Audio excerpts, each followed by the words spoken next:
You better hold on tight, spider monkey. I hate it. It's Very so nice. stupid. It's so stupid. Who wrote that? It's not in the book.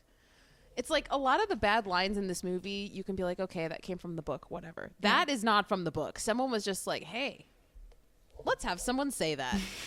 Why? Anyway, all right. I also love how later on, there's that moment where during the basketball scene where Emmett climbs up a tree to get the ball, and Rosalie's like, "My monkey man." My monkey It's man. like, What is it with the freaking what is it with the monkeys? monkey references in this movie? It's so weird. None of these are common phrases. This is not no romantic. One says this in real life. I've never heard anyone say monkey man or spider This monkey. is not something you affectionately say about your partner. Nope. Or just ever. Period. Yeah, please don't.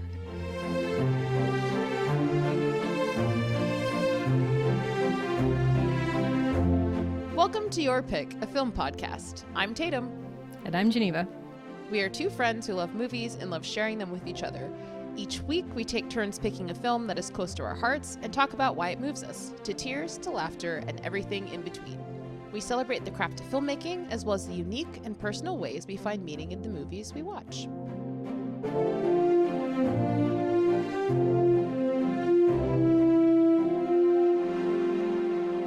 So, we are back again for another week, and woohoo, it's gonna be, I'm very excited for this episode. But before we jump into the movie, Geneva, do you want to tell us a little bit about anything you've been watching this week? Yeah, absolutely. Well, as I've already told you off mic, I recently got into Friday Night Lights, the Texas football teen show from the early 2000s or late 2000s, early 2010s. Have been absolutely mainlining it over the last week and a half. I'm about halfway through season 2, which is, from what I've been told, the bad season, so I'm trying to get through that as quickly as possible. But season 1 was incredible. I'm very much looking forward to the rest of the show. So I might talk about more about that at a later date. But there is one movie that I wanted to talk about because I don't think I've brought it up since the last time we recorded. So I watched the Billy Wilder film Ace in the Hole, which is from, I believe, 1950. Somewhere in the early 1950s. Tatum, have you seen it or heard of this movie? I've heard of it. I have not seen it. Okay. highly recommend. Okay. So Billy Wilder, as you know, Tatum, one of my favorite writer-directors. And this movie is about, it stars Kirk Douglas, and it's about a very cynical newspaper reporter in the 1950s. Who is, he's been disgraced. He's working at this really small town paper out in the, I think the Arizona desert somewhere in the southeast. And he stumbles across this breaking news story of a man who's been trapped by a cave-in. He's trapped in a cave. And he realizes that if he spins it right, he can use this story and create a whole national sensation and potentially leverage that to get himself back into working in New York, working in the big times, that sort of thing. And so he manages to do it. He creates this whole national sensation, everyone breathlessly following the story. Is the man going to get out of the cave? Is he going to die in there? What's going to happen? And the newspaper reporter, the Kirk Douglas character, he's manipulating the situation. He's working with the crooked sheriff. He's doing all of these things to basically just drum up as much of a frenzy around this story as possible. And when I tell you this movie is relevant to our current situation, this movie, it basically just foreshadows the 24-hour news cycle. And it's loosely based on true events that had happened in the past. So it's not like this movie completely dreamed of this idea out of nowhere. But it is so well observed, well directed. Kirk Douglas is astounding in this role as this really charismatic but extremely cynical and dark character who you can't stop following even though he's doing these horrible things. This movie is so good. It's one of those movies where it finishes and it's fast paced. You have no idea what's going to happen. There are all these twists and turns that it takes, and then it finishes and you just feel like you're out of breath. You know, you feel like you really need to sit with it for a couple of hours. So yeah, Ace in the Hole, highly, highly recommend. Really good movie. I'm surprised you hadn't seen it before, but I'm glad you enjoyed it. Yeah, it's kind of the last of the, I think, Billy Wilder's major movies that I hadn't seen. I think I would say that I've seen all of his other major works. I mean, there's plenty of others of his that I haven't seen, but that was a real blind spot for me. So I'm really glad that I finally got around to seeing it. That's great. I'm happy for you. I should watch it. There's quite a few Billy Wilder films on my watch list that I need to get to at some point. It's like I've seen a fair amount of them, but there's still more. Yeah, still always more. Yeah, and it's a deep well. You like Kirk Douglas, right? Because I know you've seen like Spartacus, right? Mm-hmm.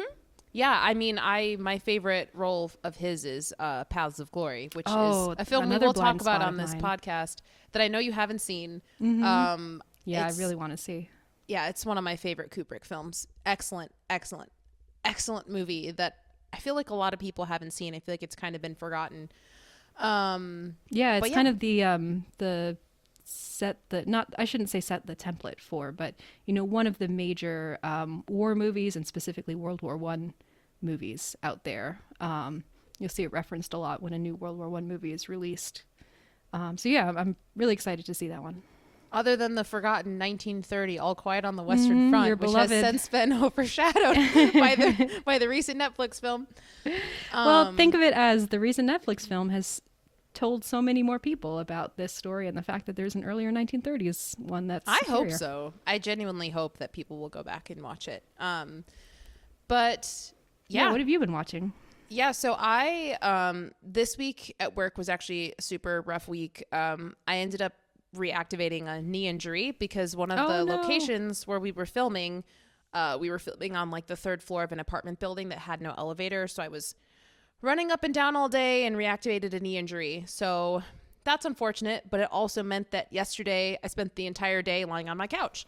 So so I was able to watch some stuff for the first time in a while. I really wanted to get to the theater to see the Korean film Return to Seoul, but because of my knee injury, I couldn't make it. So I instead watched an Amazon Prime show, which I found through some research online. I believe it first aired in 2020. It's called The Wilds. I don't know if you've heard of it, Geneva, but no, I haven't. I first read the plot description and I was like, this sounds like a knockoff of Lost because the description is literally a group of people, the plane crashes, and then all of a sudden they're stuck on an island and they're, and I was like, is this really just a teenage version of Lost? Because I'm not here for it if that's what it is. But I was willing to give the show a shot because I saw that it had relatively positive reviews and I was like, I'll just watch something. And surprisingly, it turned out to be pretty good. Interesting. I did not finish it because it's, the episodes are almost like literally an hour long, like 58 minutes. And I think the first season has 10 or 11 episodes. So I watched about half of it. I really enjoyed it. So the basic premise of the show is it's all of these teenage girls. I don't remember exactly how many of them, maybe 7 or 8 of them. And all of their parents send them on this plane that takes them to this like all high school girls retreat to help them recover from whatever their teenage angst is, dependent on their own circumstance. And so in the first episode, their plane actually crashes and they all end up on an island with no resources. And so it's kind of like, okay, how are all of these teenage angsty girls who are, dealing with their own issues in very unique different ways, how are they all going to survive together on this island and how are they going to grow from that? So kind of Lord of the Flies, but with teenage girls. Kind of. And then it introduces a sci-fi aspect too that I won't go into because it's kind of it comes up in like episode 2, but it's kind of a spoiler, so I won't say it. But it turned out to be kind of a combination of Lost, kind of Lord of the Flies, kind of Hunger Games, kind of. There's also that show Yellow Jackets that I've heard really good things about that I've not seen, but I know also involves teenage girls stranded in the wilderness trying to survive. I would say that this is not the same vibe as Yellow Jackets at all. Okay. Yellow Jackets has like cannibalism and it's very dark and like that show is freaking dark. It's very good, but dark. This one is more just teenagers figuring out their lives and how to deal with their own issues and grow from it. And it's kind of fit within this plot device of there's flash forwards and flashbacks to their lives before the island and then their lives after the island when they're being interviewed by these officers about their experience. And so it's like, okay, we know they get off the island, but who's interviewing them and why and blah, blah. So it's actually quite good.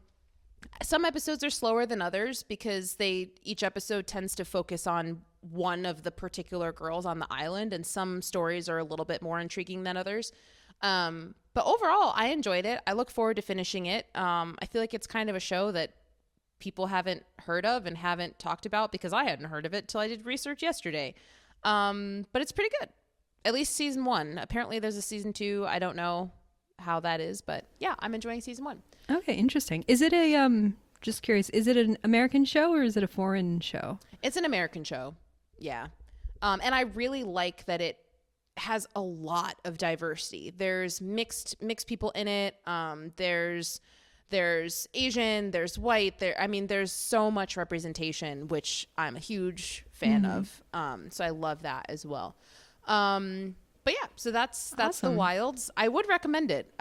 Believe it or not, it's not your typical cliche high school type of show. It's actually, I think it's actually intriguing to adults as well as young adults. So yeah. Speaking about things that appeal to young adults as well as adults, let's transition into Speaking of a lack of diversity. Yeah, literally the fact that the defining thing of a vampire is a pale face and they're the most beautiful people on earth and they're pale. Problematic? I think yes. Not loving that. Not loving it. They try in the movie because they bring in certain vampires that are people of color, but in the books, they're all white. But yeah, so let's jump into our discussion of today's film. So today on the show, we will be discussing the 2008 now cult classic Twilight, based on the first installment of the young adult Twilight book series written by Stephanie Meyer. This movie grossed $407 million US, and the entire film franchise would eventually gross $3.4 billion US. The film, along with the book series, was a global phenomenon for years, and subsequently it catapulted its two protagonists, Robert Pattinson and Kristen Stewart, to stardom. So the first book of this series came out in 2005, but the entire book series, with the inclusion of two other additional books to the series, it has sold over 160 million copies worldwide. So very, very popular book. This book was everywhere in the late 2000s. Yes. And the first Twilight book spent 235 weeks on the New York Times bestsellers list. I actually have no idea how many years that is. That's more than 1 year, I think. 235 weeks. Well, if there's 52 weeks in a year, so that's like 4.25 years? Like almost 4.5 years. Yeah, so that's a big deal. And then I also read online that the most recent release of this book series, which came out in 2020, called Midnight Sun, that book sold 1 million copies in the first week. Wow. So, and that came out, 15 years after the first one came out. So still going strong. Well, interestingly, and maybe we'll talk about this a little bit more, but there was a real renaissance of interest in Twilight during the pandemic. And I think Midnight Sun came out, right? Either during the pandemic or maybe, kind of just as the pandemic was getting going. And I think it was kind of sort of a catalyst, but also sort of just meeting up with existing trends of people, in the midst of a terrifying and uncertain event, kind of returning to the thing that is nostalgic and that makes them happy and feel comforted. And, the nostalgia cycle is usually 15 years or so. And so we're kind of due for a bit of a Twilight renaissance. That's been kind of interesting to see. And I was one of those people. I got Midnight Sun from the library because I was like, I'm doing nothing else because COVID. I'll check it out. And then I got 3 chapters in and I was like, all right. I got it. But I do know many people who did check out the book and read it, and they enjoyed it. But yeah, so getting back to the movie itself, Twilight actually was not expected to be a huge box office success. So the first movie was made on a relatively small budget of only $37 million. But obviously it had a huge profit because it made $407 million. So New Moon and Eclipse had their budgets raised by over $50 million after the success of the first film. And then by the time the last ones, Breaking Dawn Part 1 and 2, by the time those came out, their budgets were over $100 million. Wow. So as you know, the success of this just completely exponentially exploded. And that is insane. Yeah. And a lot of people have said that the success of this film probably can also in part be attributed to the fact that these movies were actually released very quickly. So kind of before the hype could die out, they were releasing these movies every year. So it wasn't like one movie and then 3 years. And then it was like, no, every single year they released these. Very smart decision on their part. I mean, I think that's one of the things that the 50 Shades franchise, one of the issues that had is that they took too long in between each movie. I mean, those movies should never have been made, but they took too long in between each movies, and people were fully over 50 Shades by the time that last movie came out. I mean, we will get into this. I will share my personal story with Twilight, but let me just say I was all in on the Twilight series, and even me, by the time Breaking Dawn Part 2 came out, I was kind of a little bit over it. So yeah, they definitely made the right decision. So Geneva also kind of hinted at this, but we do have to mention that the Twilight series did spawn a lot of fan fiction, and one of which led to the book and then film franchise known as 50 Shades of Grey. And honestly, upon rewatching this movie as an adult, I can see why. I totally get it. I see how this could lead to that type of story. And I can see why people would kind of maybe be into that. I don't know. But yeah, so kind of just to summarize this movie real quick, and then we can move forward. This film in particular, the first episode, the first movie, the first installment in the saga. Yeah, right. The first film, the first book. This particular one tells the story of Bella, a young girl who, after moving to Forks, Washington to be with her father, meets a mysterious young man who, spoiler alert, turns out to be a vampire. And also not a young man. Nope. He is drawn to Bella due to her being the one exception to his mind-reading abilities, and she is drawn to him because he's hot and wants to kill her. Yeah, eventually they fall in love. And looks like Robert Pattinson. Yes. Eventually they fall in love and they each become unable to live without the other. Codependent and unhealthy? Yes. Do people still go to the theater and buy the books off of the shelves? Also, yes. Me being one of them. So, yes, that is the kind of vague plot summary of this movie. So before we get into it, I wanted to kind of just share our own personal experiences just with the Twilight franchise in general before we even go into the specifics of the movie, because Geneva and I are both of the age demographic that this book was written for, and we were growing up and the right age at the right time when these movies and these books were exploding. So but that being said, we had very different experiences of Twilight, which is kind of fascinating. Yeah. So Geneva, I wanted you actually to share first, because she knows a little bit or a lot of it about my journey with this, but I don't really know much about yours. Yeah, I think you probably read the books, but I don't did. remember. Yes. Yeah. So my journey with it was, I was in high school when the first movie came out, and I first interacted with it. I heard people talked about it. It's this book series. Oh, you got to read it. It's about a girl who falls in love with a vampire. I was like, not my thing. Thanks, but no thanks.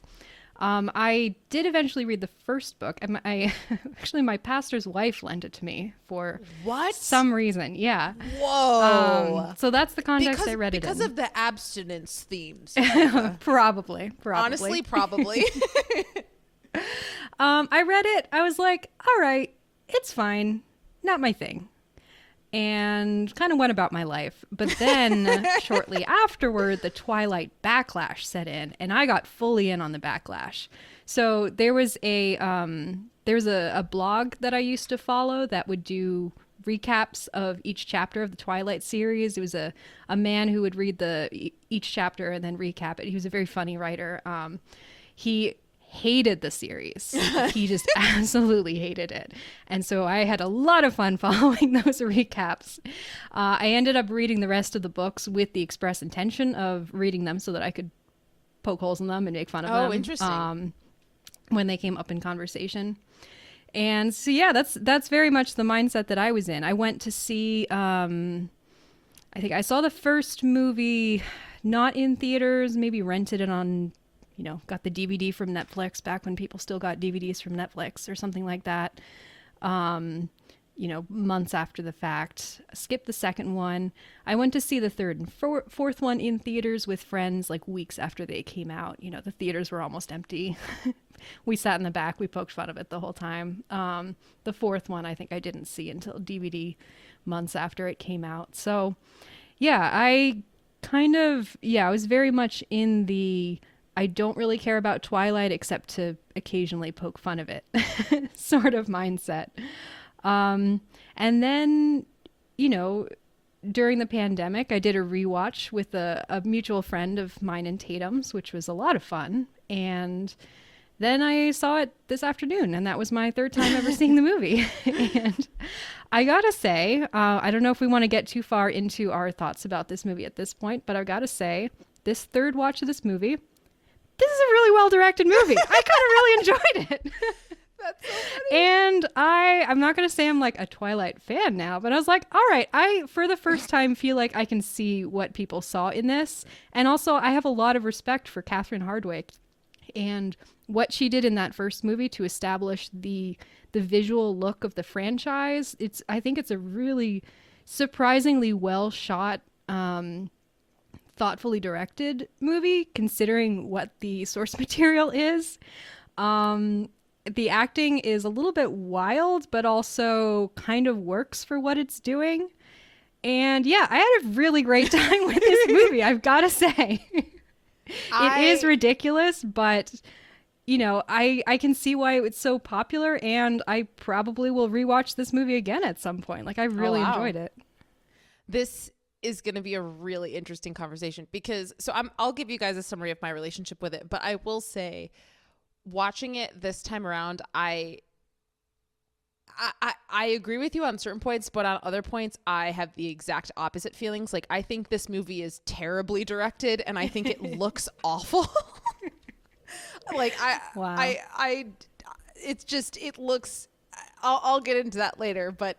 Yeah. That's I think so I'm funny. Also kind of comparing it to, because as I said, my friend and I did a rewatch of all the films, so I'm kind of comparing it to the last few films, which I think the quality of the direction and the quality of the look, ironically, as the balloons begin to the budgets begin to balloon, the quality just goes way down. So I think this movie is really, it's idiosyncratic, but I don't know, I think it looks really well. It's also very, like, I'm just so tired of it. If this movie came out today, it would be probably some sort of 8-episode series released directly to Netflix. It would look like shit, and I'm just so tired of it, Like, I'm so tired of all these, like, and I mean, I shouldn't be saying this so dramatically. Like, I'm not the audience for, a Netflix teen show that's coming out. That's intended to be binged in a week and then never spoken about again. Like, I'm not the audience for that, and that's totally fine. It drives me nuts how flat everything looks on Netflix, and so seeing a movie that has actual, like, depth of field and interesting lighting and shadow and things like that, it was just kind of refreshing. So, anyway, sorry, continue. I really, really want to get into that later. I really do. But before we do that, let me just go ahead and share my personal evolution with the universe that is the Twilight universe. So I say all of this with no shame. I own this part of my life. It's part of what made me who I am. I don't hide it from people. It is what it is. So I was, I believe, 14 when, maybe I was 13. No, I think I was 14 when these movies were about to come out. And so the book came out in 2005. The first movie came out in 2008. So I didn't read the first book until probably around 2007, right before the movie came out, because everyone was talking about it. And I was like, what is this? And so I read the book the summer before my freshman year of high school. Was it my freshman year? Or was it my sophomore year? No, it was the summer before I don't remember. Summer before some year in high school. So I read the book, and then I proceeded to read the book 9 times. I read the first book of Twilight 9 times. How did you keep track? I don't know. It's probably just because I told so many people, because everyone was kind of like, oh, I've read it twice. I'm like, I've read it 9 times. Nice. Blah. So I read it 9 times in 1 year. And then I also proceeded, and this is all within the same year. I read Twilight 9 times. In 1 year? Yes. Oh my gosh. I read New Moon twice. I read Eclipse either 3 times or 5 times. I don't remember. Oh my gosh. and then Breaking Dawn came out later. And then when Breaking Dawn came out, I read Breaking Dawn, I think 3 times. So over the course of like a 3-year period, let me just say that I was living and breathing Twilight. And that's just the books. So if we get into the movies, let me just say that this was when YouTube was kind of just really becoming a thing, and we were kind of figuring out what YouTube was. And I was watching the Comic Cons. I was waiting for the countdowns of the teasers to come out. I was staying up till midnight for the teasers to come out.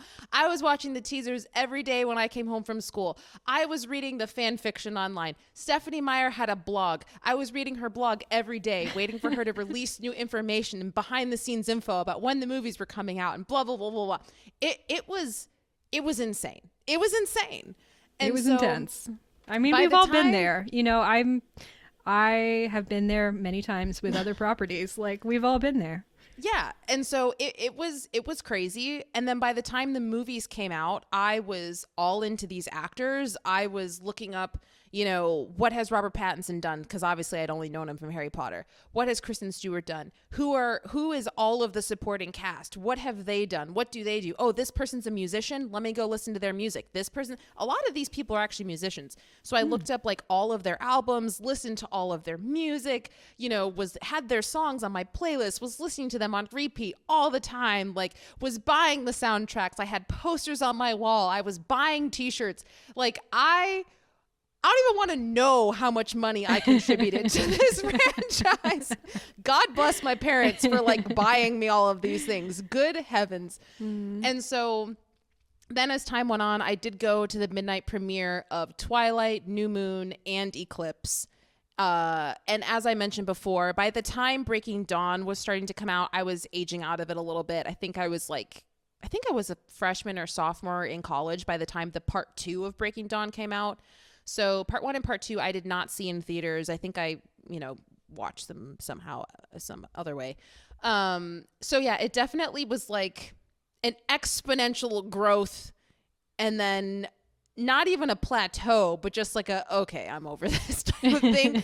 But I mean, how can you not be over something when you've been like, I knew everything about it. There was nothing else to know. So no more summits to climb. Yeah, I was like, well, that's it. Yeah. So, well, what age would you say, or what era in the franchise would you say that you started to make that transition from fully in to fully out? It was by the time Breaking Dawn Part 1 came out, because by that point I'd read all of the books a million times. Were you still in high school at that point? Were you? No, I was in college. Okay. I was in college, yeah.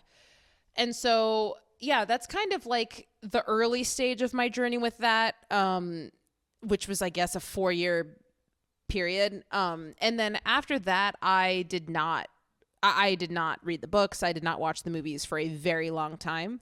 And I kind of got to a point where I was like, this story and this messaging is incredibly toxic for teenage girls. This should not be encouraged. This is really, you know, teaching codependency and unhealthy, like just so many things. And so I was very anti-Twilight for a while. I mean, in a funny way of kind of like, haha, this is hilarious that like this is a thing that people cared about, but also recognizing this messaging is super harmful and teenage girls should not be reading this.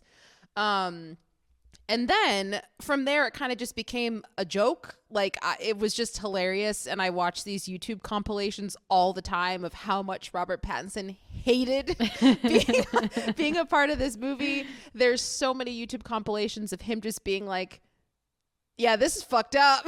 and him just criticizing Stephanie Meyer and how she's crazy and blah, blah, blah. So yeah. And then I will say, so it was a few weeks ago, actually. It was probably about 2 months ago. Me and two of my cousins, we got together and we were like, hey, let's get together, have some drinks, and watch Twilight. And this was my first time watching Twilight in legitimately like 10 years. I hadn't seen it in a long time. And so I watched it with my cousins and I was like, I kind of understand how 50 Shades of Grey came from this, because now that I'm old enough to recognize this is toxic behavior and like blah, blah, blah, blah, I'm like, now I'm just looking at this as like a fantasy of like, ooh, there's this like hot guy that takes interest in me for no reason whatsoever. But now he wants to like die for me, and like, whoa, I could get into this. And so that was me a few months ago. And then watching it this time around, I definitely am still on that train of like, I can see how this led to the 50 Shades of Grey thing. Robert Pattinson is incredibly hot in this movie. I think he is. I did not think that he was attractive the first time I watched it when I was younger, because I think I had my own image in my head of what Edward was supposed to look like after reading the books. And then I was like, ugh, doesn't work. Now I'm like, dang, son. All right, I'm here for it. Full disclosure, I find Robert Pattinson incredibly attractive in other contexts. I don't find him attractive in this franchise for whatever reason. Probably because he looks ill, because he's super pale. Could have something to do with it. All the white pancake makeup that's all over his face. Just like Jimmy Stewart in The Man Who Shot Liberty Valance in the beginning. But yeah, and I will say, like, also watching this now, being someone who has worked in the film industry for years and has been a set dresser and a prop buyer and has studied filmmaking and wants to make, I'm like, this movie looks terrible. The props are fake. Like 90% of the props are fake and don't work, and the way that the actors interact with them is absolutely ridiculous. The set dressing is nonsensical and very poorly put together. The camera is so wildly all over the place. Why are there so many crooked, angled shots that make no sense? Why is it moving? And why is the edit, like, why there's the blocking is weird. Why are we directing two middle-aged men to have a weird boxing match in the back of the shot? Like, it's I love that shot. In my opinion, this movie is horribly made. It's really badly made. And that's kind of what that's kind of what it becomes to me now. It's almost like a Room to me, like The Room, of just like, this is ridiculous. See, for me, it's camp. That's the thought that I had, specifically while I was watching it during the baseball scene when Lawrence and James and Victoria come out of Geneva. It's fog. Geneva. Laurent. It's Laurent. It's Laurent. Yes. And when they come out of the mist into the clearing, and the music is playing all dramatic, I was like, oh, this is camp. That's what this is. And it works so well. For me, especially right now, being a prop buyer on such a really, really artistically achieved TV show that really inspires me, I look at the props and I'm like, who thought that was okay? Or who is letting the background actors like do these weird things with their food where they're not at, like, as a prop buyer, I'm like, this is a disaster. Why is Bella, when she arrives in Forks, why is she holding a cactus in her hands? Oh, for isn't a that's really in the long book, isn't it? I don't care. No, it maybe it's not in the book, but I have a backstory in my head for why that is. Because she brings it from Arizona because it's her piece of Arizona, that she wants to keep with her for as long as possible. I completely understand. It makes sense from a character perspective. I completely understand the metaphor, but it's just weird how she interacts with it, and it's just weird. Salt shakers and ketchup things, like the ketchup thing is so hilarious. There are so many gifs of it out there. I'm pretty sure her salad is fake. It's just the apple that falls off the thing that Edward catches is a fake apple because it's shining. Like, it's just to form the cover of Twilight. Bella's always eating food. Like, she's holding apples, she's holding Twizzlers. I'm just like, this. Why? In her bedroom, there's this ridiculously poorly painted portrait of a dog next to her bed. It's just like, was there no thought put it? It's just, it's so bad. But like, not bad in a I'm insulting this movie sort of way. Bad in like a funny, just a funny sort of way of like, this is shockingly, just hilariously bad. But because I don't think, and maybe you would disagree with this, but I don't think that this movie is trying to be really, really good. It's not trying to be like, oh, let's make this it's just like, this is a teen story. Let's bring it to life, whatever. And so because of that. Well, I think I would disagrry with that in the sense that I don't watch this movie and feel like anyone, well, no, I shouldn't say anyone.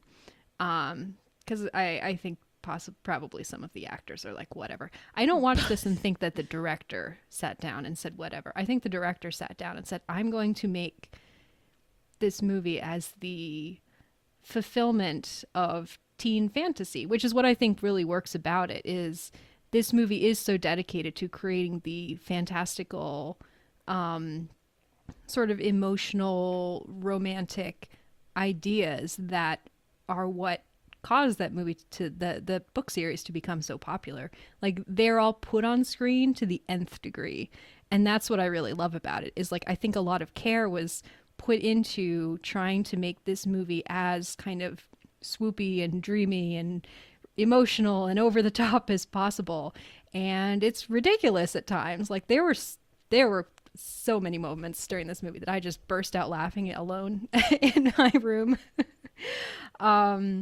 But, I feel like the care is there, and that's what I really appreciate.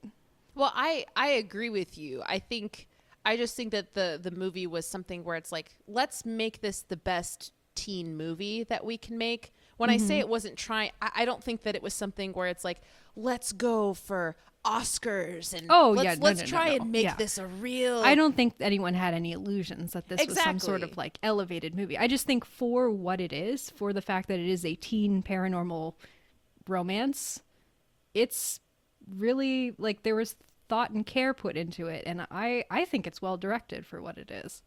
Yeah, I think that the fact that it is aiming to be a young adult film and not this,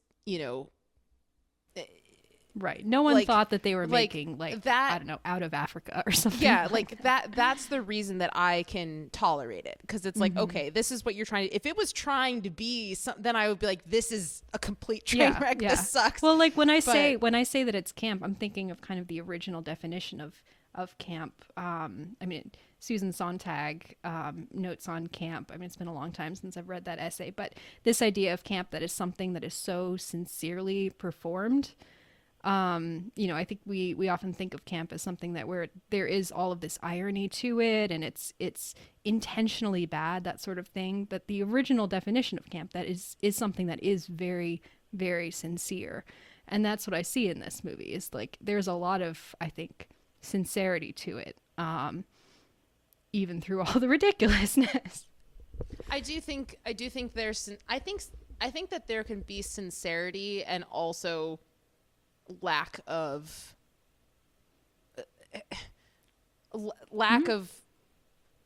quality or craft at the same time, because I do think one of the reasons, me and my sister used to joke about this all the time, because her and I were both on the Twilight train.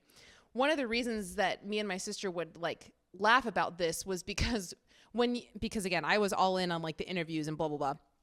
Catherine Hardwicke, she was all in on this movie. She was like, oh, let's blah, blah, blah, blah, blah.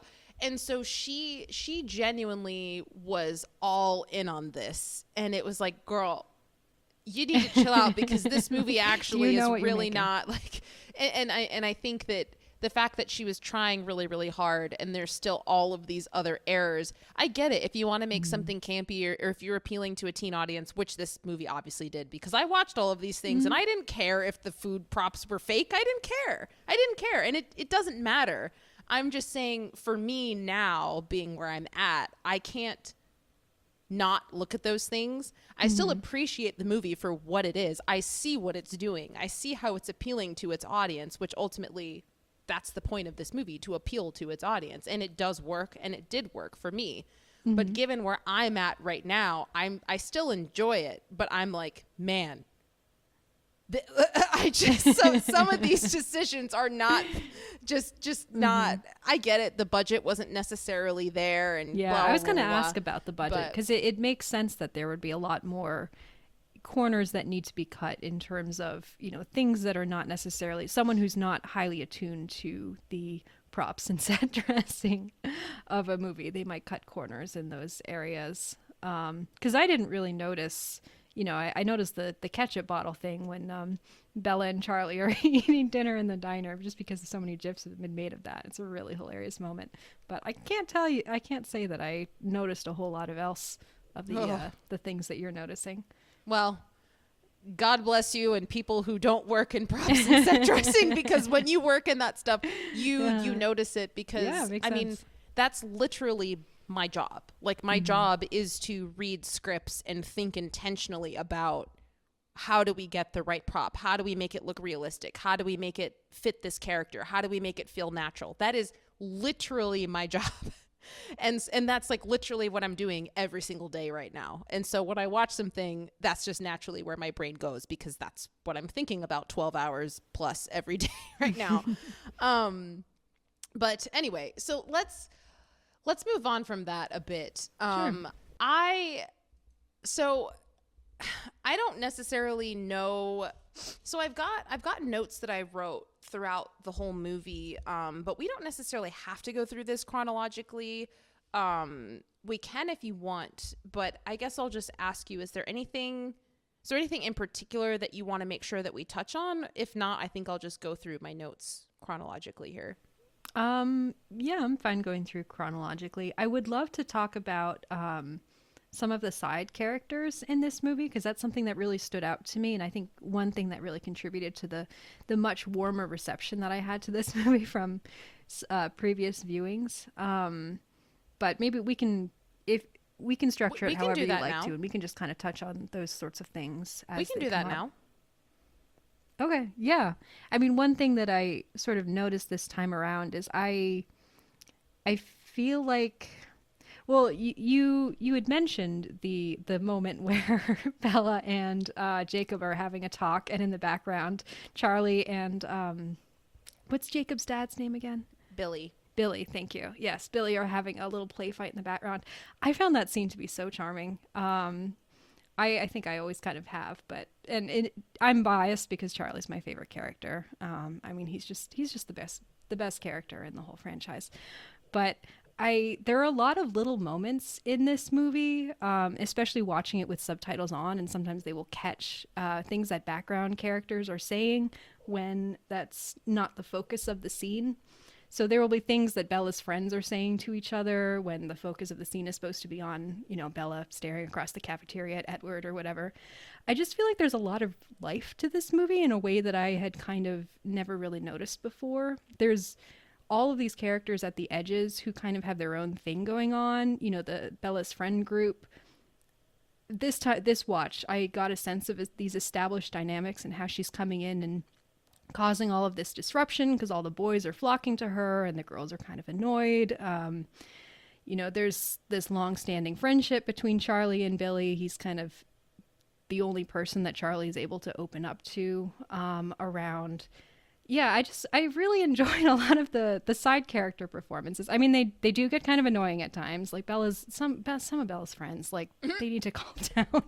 Yeah, They're kind of annoying. like but Eric. Yeah. Ugh. Yeah.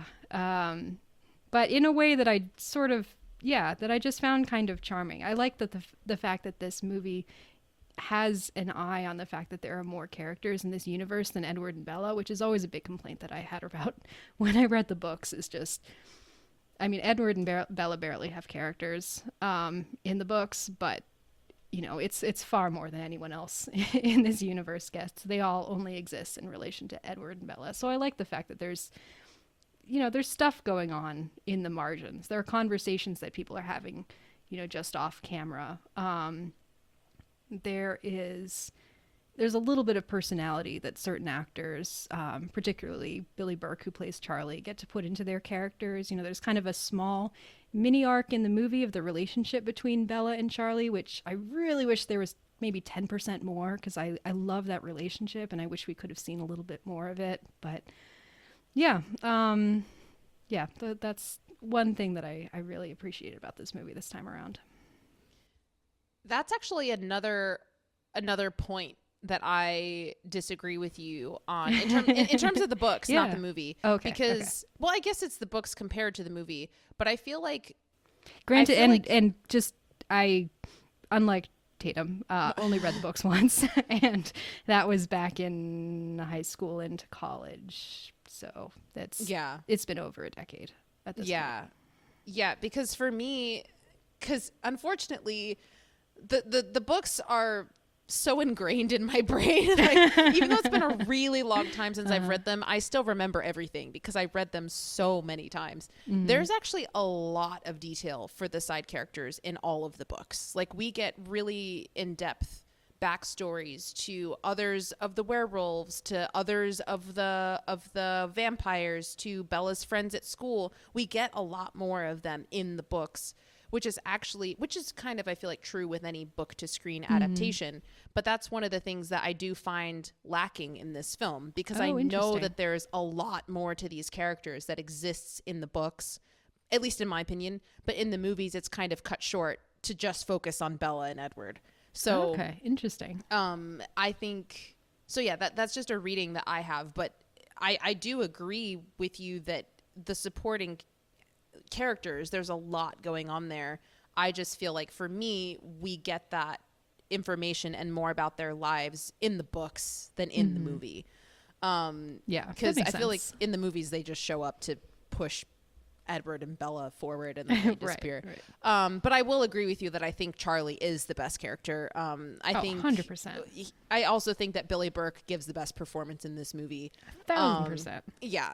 I don't really know anyone who debates that. Even my dad, who watched this movie with me when I was like 14 years old and all in on it, my dad was like, Charlie was good. That's a dad thing to say. But yeah, and actually you brought this up, so I kind of want to go a little bit down this rabbit trail, or down this hole, depending on how you look at it. But down into the depths. the more I think about this story and like watching this movie as an adult and reflecting back on the books, Bella is such a blah character. Yeah. We know nothing about her other than she likes reading and she hates everything. That's literally all we know about her. We do get a little hint of personality in that section when Edward asks her, why did you move here? And she says, because my mom got married and they traveled a lot and I didn't want to hold her back. And so I wanted her to have the opportunity. So I came here to stay with my dad. That's like a little hint at something of a personality. But I feel like she is so blah. Like, do you have any read on who she is as a person? Because no matter how hard I think about it, I'm like, she literally just exists as a vessel for Edward to throw his obsession on. Aside from that, she's nothing. Yeah. No, it's true. I mean, you would think, in a lot of teen stories, they maybe try and give the blank female heroine that you're supposed to project something on. They might give her like a hobby or something, oh, she's really into art, or, has part of the math league or something like that. I mean, they sort of vaguely establish that Bella likes to read, but and she's clumsy. She's clumsy. Yeah, that's her that's her plot point. I did really like the scene between her and her dad when her dad is like, "I feel like I leave you alone too much," and Bella's like, "I don't mind being alone. You know, I'm kind of similar to you like that." I thought that was a really nice moment between them, and that gives you some sense of Bella's interiority a little bit. You know, she is an introvert. She is a loner. She doesn't mind kind of being on her own and in her own thoughts, but yeah, that's really about the limit of what you're gonna get with her. I mean, that makes that scene with them at the restaurant so funny, where Edward's like, "I can read everyone's thoughts except you. You're so fascinating to me," and you're like, "Well, not." Yeah. Don't know if there's actually a whole lot there. Well, it's like that's literally the only reason he's attracted to her initially, because he can't hear her thoughts, and it's like, well, if he could hear her thoughts, he'd be like, "You're boring as hell. I'm not gonna I'm not gonna talk to you."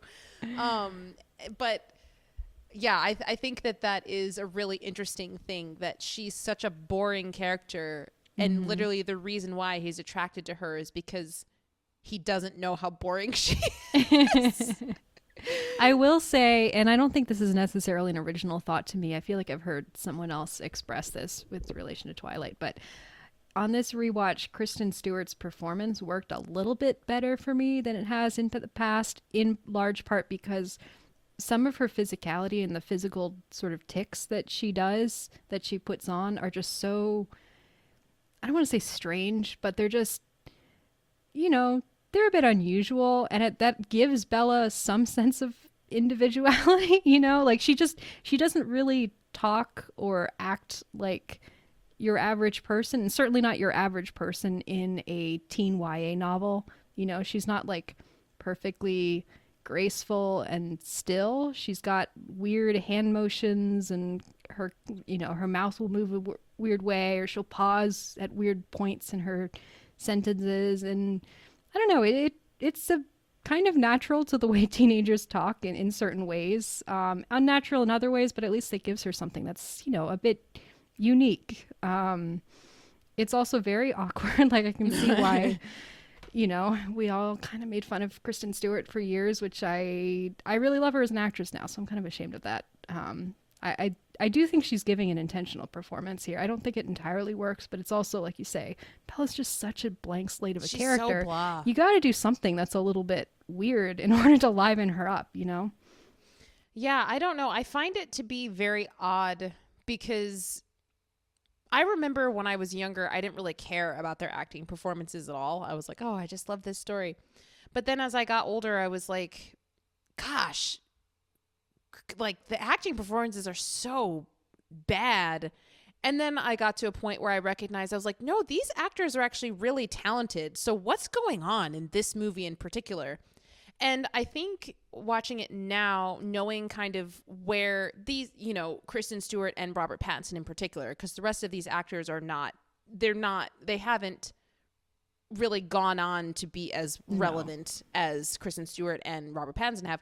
So looking at where they're at now, I'm like, okay, I genuinely do think actually that Robert Pattinson's performance in this movie is really good. I genuinely think that, and people can disagree or laugh, that's fine.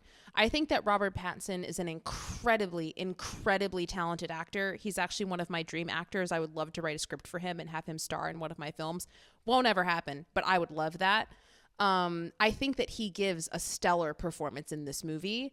I think he's got a lot of really hard stuff to work with because he has to portray, there's all these things that are written in the book that are impossible to act out, of, you know, him looking at people with such a venomous sort of beastly vampirish type of look that he scares 5 grown men to run away, or, you know, especially or him considering how just naturally pretty he is, you know. It's a hard balance to be pulling off, to be kind of hot in a way that teen girls will find attractive and accessible, but also to project that sort of, you know, animalish, dangerous intensity, you know. Yeah. Animalistic. And so I think that he genuinely gives a really good performance in this film, and I feel like each time I watch this movie, which has been twice in the last 10 years. Probably won't watch it for a long while still again, but I'm very impressed by his performance. Kristen Stewart confuses me in this. Because I know what she's capable of, I really don't want to say that her performance in this is bad. I want to believe that there's some sort of thought process behind the decision she's making here. But if I eliminate any other context that I have for other performances that she's given, if I eliminate all of that, I think that she's terrible in this movie. I think she's really bad. There's a lot of things that she says that don't feel natural. And I know a lot of the lines, a lot of her dialogue is weird, but even some of the things that are normal, she says in odd ways. Like, I'm not going to quote very strange, like flat line readings that I was watching it. And I was like, I feel like I could read this line better, but maybe this is an intentional choice on her part to, I don't know. I mean, teens can, you know, speaking as a former teen, can express themselves in very inarticulate and flat ways. So maybe that's some sort of choice on her part, but then again, maybe it's not. Maybe she just, that's why it confuses me, because I know she's very talented, so it very well could be a decision. But also, if it's not a decision, what is going on here? Because there's certain lines that are normal. They're things that normal people would say, and she delivers them in such an awkward, uncomfortable sort of way. And it could be genuinely because she was an awkward teenager at the time. She was kind of taken from this place of being in indie films as a kid, and then all of a sudden she's in this huge, as, you know, a teenager. And we see in interviews and stuff how awkward she was at that time and just uncomfortable she was. And so I wonder if it was just a phase in her life and she was figuring out who she was as an actor. I don't know, but it does confuse me, because I love Kristen Stewart. I think she's very talented, and I would like to think that her choices were intentional. But that being said, I think her performance in this movie is really bad. Yeah, I mean, she's an extremely talented actress, but she has, I think, a very particular lane, and the big budget blockbusters were very much not her lane. And I think being that sort of, you know, YA teen heroine blank slate for people to project things onto is very much not her lane. Yeah. I feel like, especially given the type of work and the choices she makes now, I feel like she does really stand out characters. She has a really strong personality. Like, she has such a presence when she's on screen. And I feel like this is something where it's just kind of soak into the background and just be there to be there and move the story along type of thing, as opposed to like, this is who I am and I want to show you. It's just kind of like, no, just be there. And Kristen's like, how do I just be here? I don't know how to just be. What am I doing? But anyway, yeah, I wanted to make sure that we talked about their performances. What do you think about Robert Pattinson's performance in this? Because I think it's excellent. I'm curious what you think about it. I think it's good. I didn't come away thinking like this is a absolutely excellent performance. And I mean, that's not really disrespect to him, because I, like you, think he's an incredible actor. It's just such a hard role to play, and he has more to work with than Kristen Stewart does. You know, because the first part of the movie, Edward is this enigma that Bella is trying to figure out. You know, she doesn't yet know the secret of why he is the way he is, that he's a vampire, that he can read people's minds. And so there are some nice little moments where he gets things to play. There's this great moment where he, I think it's actually maybe when he's first introduced, and, you know, that slow motion walk through the cafeteria where Bella's staring at him, and he walks past the table. Does this little smirk? Yeah, where Jessica's like, you know, saying things about him, and he looks away and he kind of smirks to himself. And so you can tell, you know, he's clearly reading her mind, or possibly just hearing her out loud, because they're right there. But, you know, probably both. Probably both. But you can tell he's sort of like, you know, he knows that people talk about him, and he kind of enjoys it from a distance. You know, he enjoys being that sort of object of speculation. So there's some nice little moments. He's got like a sense of humor. He does. Mm-hmm. Yeah, I wish there were more moments like that, because for large chunks of the movie, he's kind of just in that kind of, you know, pained, you know, like I want to stay away from you, but I don't have the willpower. You know, like he's in that mode for a lot of the movie, and it's a hard place to be in, you know, and trying to sell, I think for both of them, trying to sell that sort of instant we would die for each other. It's a hard place for them to be in. And their chemistry is okay, but yeah, it's a hard thing to sell. Yeah. So yeah, I think he does very well with what he's given, but you know, and he's given a little bit more than Kristen Stewart is, but it's not a huge amount that he's given. Yeah. Yeah. It's so interesting. Yeah. I love Robert Pattinson. I think he's a great actor. He's an extraordinary actor. It would be such a dream to work with him. I want to work with Robert Pattinson. Maybe he'll hear this podcast episode. Yeah, Robert Pattinson, call my agent, which is me. Email us at yourpickpod@gmail.com. No. Yep. Say, hey, who's this chick Tatum, and how can I star in her small little film that no one will ever see? But you know, Rob, if you're in it, people will see it. So. Oh my gosh, that would be such a dream. I would love to work with him. I can't even think about that. Tatum's just lost. That would literally be such a dream. I would love to have him in one of my movies. Yeah, okay. So, Geneva, I would love to just kind of go through and talk about, from what we can remember, what specific moments because you had mentioned that there were specific moments that you laughed out loud at. Yes. I know there were some for me. I would love to just kind of say those. So if you can remember any off the top of your head, what were some of the moments that you laughed at? The first one that I can remember is the first time we see the fast running, which never fails to crack me up in these movies. The effects for the fast running look so bad. They're so bad. I am so curious whose was the decision to make it look that way, because there are other ways that you can represent someone moving really fast. You could also just like have Edward pick up Bella and then like cut to him putting her down somewhere else. Like, you know, there are other ways to work around it. I'm just, at what did they like go through the entire post-production process and be like, yeah, this is going to look great, and look at it afterwards and be like, well, this looks terrible, but we have no time or money to fix this, because and they keep it through the rest of the movies too. It possibly even gets worse.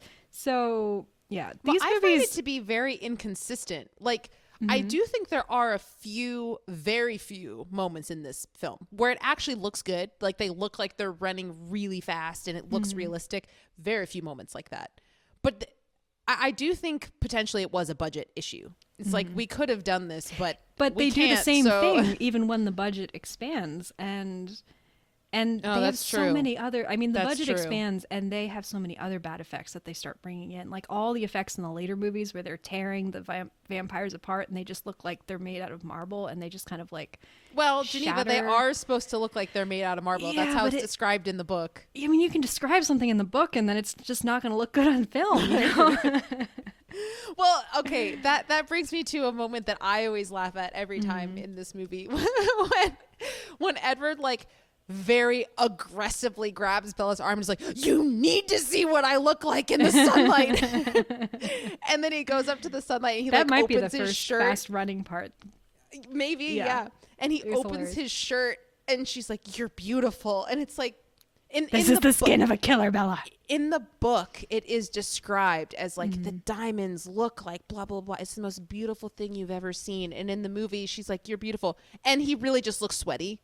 It's like he just looks overly sweaty with a few sparkles. He does not look beautiful at all. I mean, it does. It's kind of the movie version of Phantom of the Opera problem, where like there's like this huge plot defining issue with the way that a character looks, where you're like, I cannot be seen in public because people would just instantly go feral and start throwing things at me and it would incite a mob. And then like, you know, you see Edward Sparkle and he looks like, a little bit weird, but it's like no one's going to be going down and be like, vampire. They'd be like, yeah, like, oh, that guy. Did that guy just come out of a rave? Like, what's going on? Wear a hat. I don't know.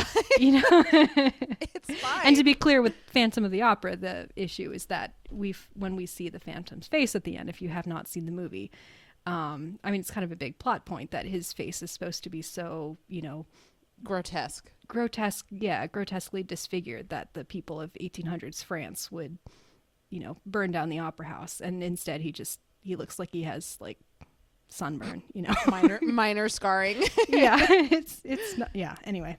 Yeah. So yeah, that's another part I laugh at. First of all, the part when he's like dragging her across and is like, you need to see what I look like in the sunlight. And then he stands there and opens his shirt and she's like, you're beautiful. It's like, well, I don't know about that.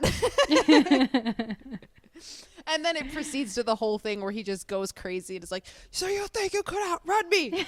As if you could bite me off. And then proceeds to throw a tree across the way. Oh my gosh. Yeah, so many good lines in this movie. So many classics. Oh gosh. And so the lion fell in love with the lamb. Ugh. What a stupid lion. Or what a stupid lamb. What a sick masochistic lion. And meanwhile, I'm like, don't call me a freaking lamb. No. Like, if any man called me a lamb, I'd be like, excuse me. What about a spider monkey? Also, no. Just no.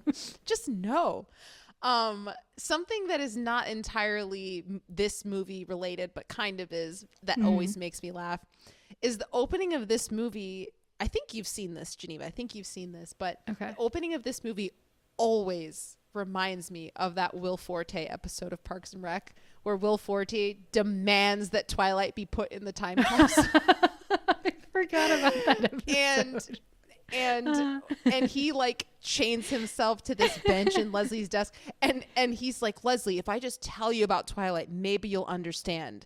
And she's like, oh my gosh, okay. Then he goes, let me describe it to you, the movie. And then he goes, so the sun rises and the camera opens up and you see a deer drinking out of crystal clear water. It's like, it's this and then Leslie's like, oh, okay, you can stop. But every single time I watch the opening to this movie, it immediately makes me think of Will Forte's role in in Parks and Rec, with the exact way that he describes it. So we open forest and we see a deer drinking out of crystal clear water. I need to rewatch that episode. I forgot about that. It's one of the best episodes. So Geneva and I have a mutual friend. We both love Parks and Rec, and we talk about that episode specifically all the time. It's a classic. It's so good. Yeah. Trying to think of what are the other specific things that made me laugh. I mean, I definitely, like I said, the baseball game when the three evil vampires start coming out of the mist. Just the dramatics of it, it's so campy. It's so silly. It's so much fun. I love the baseball scene. That's always been my favorite scene in Twilight. Wait, really? Why? Tell me why. It's so fun, like these movies never show the idea that being a vampire can be fun. Which, it's a huge plot point because Edward's like, I'm, my soul is damned to eternity and, rah. But but it's just nice to see the family get together and do something fun as a family. And it's just, the idea that, oh, you're a vampire, you're so strong. If you tried to play a sport, it would get confused for thunder. So you got to wait for a thunderstorm. I don't know. It's just a fun idea. And the music in that scene is really great. It's just a great little montage of the characters kind of goofing around. And those baseballs would break, though. I mean, absolutely. Yeah. How are they still intact? There's no way. Come on. Also, since you mentioned music, I will say the best aspect of all of these movies is their soundtracks. Oh, the soundtrack slaps. I have all of the soundtracks for these movies still downloaded. I still listen to them. They're very, very good, and I will stand by that for the rest of my life. And Edward's lullaby that he writes for Bella, which I'm assuming was written for this movie by whoever the composer for this movie is. It's a really beautiful piece of music. The score for this movie is good. The people who compose the scores for these movies is actually quite surprising. Howard Shore composed the score for, really? I think it was for Eclipse. Okay. And then I think it was James Newton Howard who did. So these movies, they have top class composers did they making do the scores. The first one? Because I don't remember seeing either of those names in the credits for this one, but I might have just missed it. I don't remember who did the first one. Let me see real quick here. It was composer. It is Carter Burwell. Oh, okay. I did see that name in the credits. Yeah. So Yeah. Carter Assuming Burwell. he wrote, I'm assuming he's the one who wrote Edward's Lullaby. I will then. say, He did teenage a me was great job. very upset by the lullaby that they chose. Oh, really? Because I had this, there's a lot of things Yeah. I was disappointed about because I had all these things in my imagination. I was like, this is supposed to be this super elaborate, romantic, blah, blah, blah. And then I listened to it, I'm like, this is 3 notes on a piano. Blah. Oh, but also, speaking of moments that make me laugh, when Edward is playing the piano and Bella's like lounging on this couch with this light like descending upon her. I'm like, what is going on? I know. And they're in this sort of like seemingly empty room, kind That's of. I mean, really it's not dark. empty, but the light is shining very dramatically, and it's There- just the most. There's so much weird stuff going on. Also, Yeah. Well, I'm now realizing that like literally all of my notes are things that made me laugh, which is quite funny because I have 2.5 pages of notes. But another thing that makes me laugh every time is when Bella enters the classroom and Edward's like covering his face, and then throughout the rest of the class he proceeds to just stare at her like super angrily. he just really obviously has his hand over his nose, and she steps in front of the fan in slow motion, and her hair ruffles, and you can almost see the scent wafting over to Edward. I just love when she sits down and he's like trying not to get too close to her, and she like surreptitiously sniffs her hair. She's like, did I Yeah. forget to shower today? What's going on? But then he like literally proceeds to stare at her for the entirety of the class. And I feel like if I was a teacher and I saw a student doing that, I'd be like, dude, what's your problem? Stop staring at your Break it up. classmate like that. Like, do you need to leave? What's going on?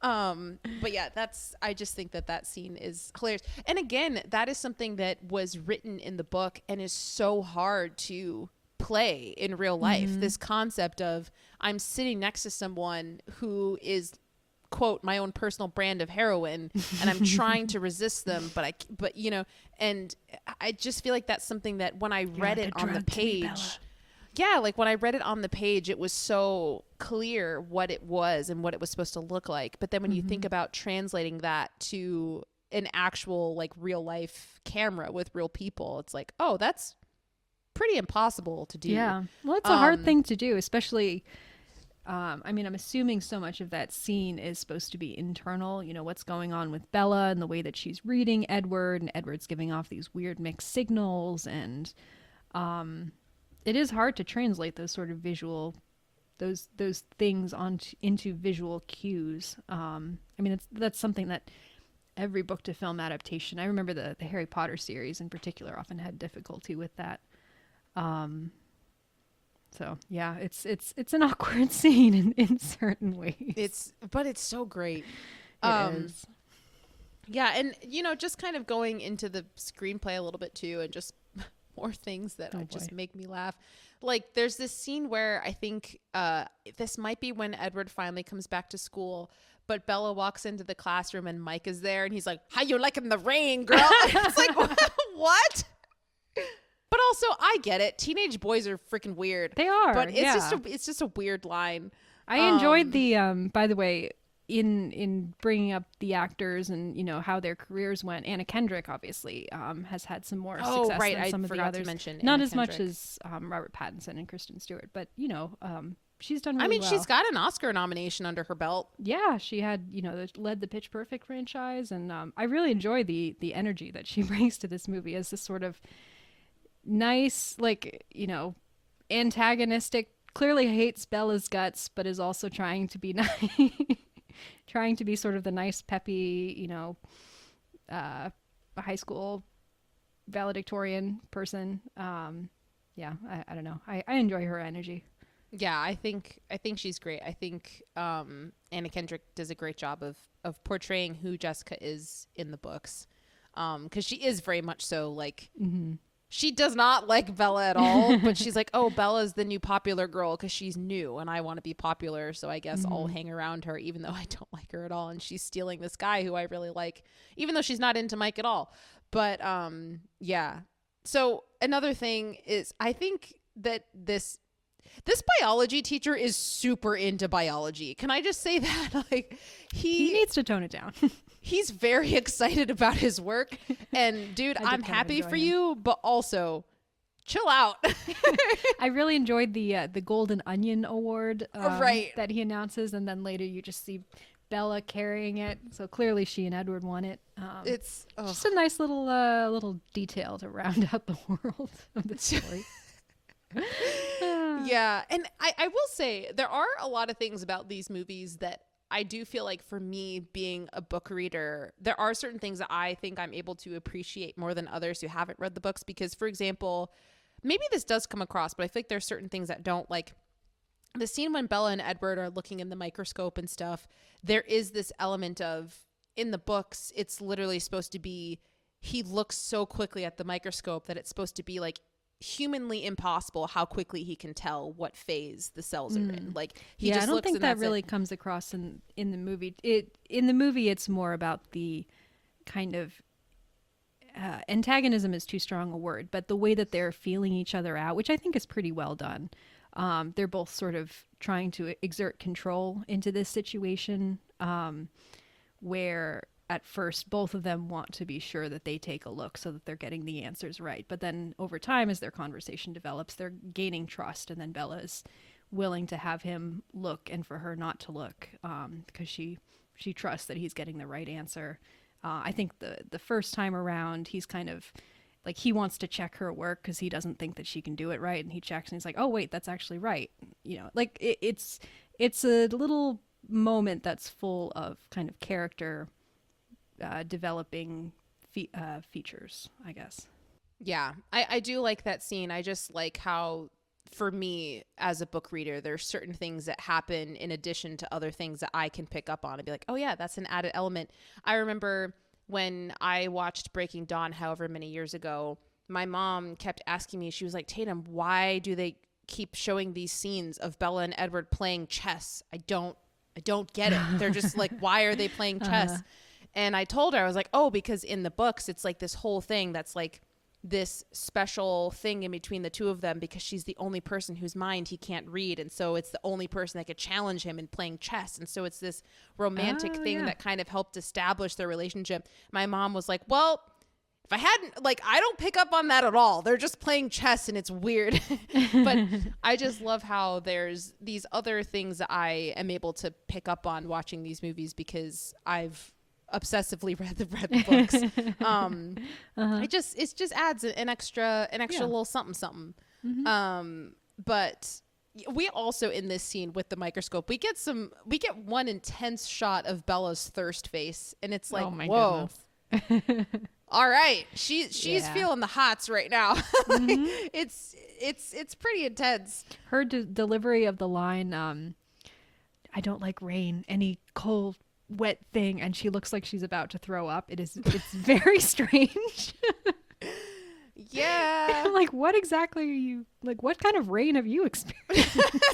And then he kind of smirks because he's like, haha, little do you know I'm the coldest person you've ever met. Ha! Not particularly wet though. Right. But yeah, and then, oh god, sorry, I'm just reading these things and I wrote down maybe when she's with Jacob on the beach and he's explaining like the legend, and we've got these flashbacks that are in brown and like all the main actors like wearing old-fashioned clothing. These terrible wolf hats on as they're like hopping through the what is going on? Who shot this? I have to imagine that the sequence is kind of Bella's imagination. I don't know. I mean, yes, it but doesn't also make any sense. He could have told that story. We didn't have to have the flashbacks. We didn't have to see that. He could have just told the story. But no, we have to have these terrible costumes and like this brown color palette. I just, oh gosh. I really, really enjoyed the research sequence in this movie when she's like basically Googles Cold One and then ends up on some website that's like vampire legends from around the world, and she's like clicking through to all these different countries, and it has all these like different representations of vampires and native art. And if you were to do that now, it would be like Ice Cube. Okay. Oh, and then we get that very like gothic shot of, you know, Bella and Edward, like Edward biting Bella on the couch. I wanted that poster on my wall, and my mom said no. It's so good. My mom was like, nope. I my love gosh. it. It's great. Okay, so this is so funny. Geneva, look at how many notes I have. All of this is goodness. literally jokes. They're all just things that make me laugh. So another one that I have is the scene when we see James, Laurent, and Victoria kill their first victim, like when we actually see it happen with the guy on the boat whose name I don't remember. Waylon. The song that he's singing is like, "You never been a kitty, meow." It's like, what? Did not pick up on that. Like, what the fuck? Like, what is this? I mean, from the brief scene that we see of him earlier in the movie, he seems like kind of a weirdo. So. Don't try and justify this, Geneva. It's weird. Like, I feel like it was almost something where the director was like, okay, action, makeup's anything. And it's like, meow. Oh my gosh. So It's bad. Okay, what else do I have? Oh, I wrote down when they're on the biology field trip and Edward just goes, "No, our bus is full," and then bangs on the bus door for the bus driver to open it and let him in. It's like, dude. But also when they're getting on the bus, it really looks like it's only the Cullens in that bus. Like there's one bus for Cullens and one bus for everyone else. And so when Edward's like, "No, our bus is full." Bus is full. And Alice gives this look of like, no, it's not, but okay. Yep. Oh my gosh. Oh, also, speaking of more props, I hate the pepper spray prop. The fact that it has a neon green label on it that says pepper spray. Pepper spray. I hate that. It's like treating the viewer or the audience member like they're stupid. Of like, if we just put a realistic pepper spray can or bottle or whatever and it doesn't say pepper spray on it, we don't think you'll understand what it is. It's like, come on, guys. You don't need a neon green sticker that says pepper spray on it for people to know it's pepper spray. Yeah, it's probably also not a great idea for the packaging for pepper spray. You probably don't want to design it so that it's immediately obvious what it is. Yeah, very good point. Very good point. Yes. Not that I've ever owned or used any pepper spray. I probably should. Yep. Okay, now I'm getting into the scene where it's like, say it out loud. You need to see what I look like in the sunlight. I mean, just one of the most iconic scenes of the decade. As if you could outrun me. Say it out then I loud. wrote down, Vampire. "I'm a killer. I don't care. I've killed people before. I trust you." It's like, what? It's messed up. Okay, and then after this, we get to the point where she's like, "I'm not afraid of you. I'm only afraid of losing you." And it's like, y'all barely know each other. Come on. Like, Yeah. how are you afraid of losing him? This is always Tatum's perennial problem with some of the romance plots. Tatum is like, you need to know each other at least 18 months before you can have this conversation.